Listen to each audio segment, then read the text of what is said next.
സ്വയം നന്നാവാൻ താല്പര്യമില്ല. എങ്ങനെയെങ്കിലും അനുഗ്രഹം കിട്ടണം.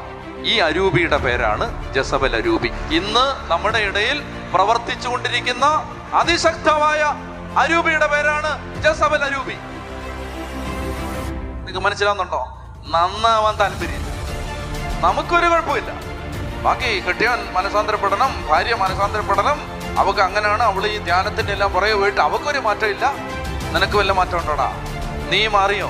10 കൊല്ലം മുമ്പുള്ള നിന്നെയും ഇന്നത്തെ നിന്നെയും തമ്മിൽ തട്ടിച്ചു നോക്കിയാൽ നിന്നെ പരിചയമുള്ളവർ പറയുമോ 10 കൊല്ലം മുമ്പുള്ള നീയല്ല ഇപ്പം, നീ ഒരുപാട് മാറിയെന്ന്? പറഞ്ഞില്ലെങ്കിൽ ക്രിസ്ത്യാനി, നിന്റെ ജീവിതമാണ് ഏറ്റവും ഗതികെട്ട ജീവിതം. ഓരോ ദിവസം കഴിയുന്തോറും നിനക്ക് ഒരു മാറ്റമില്ല. പ്രാർത്ഥന കൂടി, ധ്യാനം കൂടി, നോമ്പ് കൂടി, ജപമാല കൂടി, എല്ലാം കൂടി.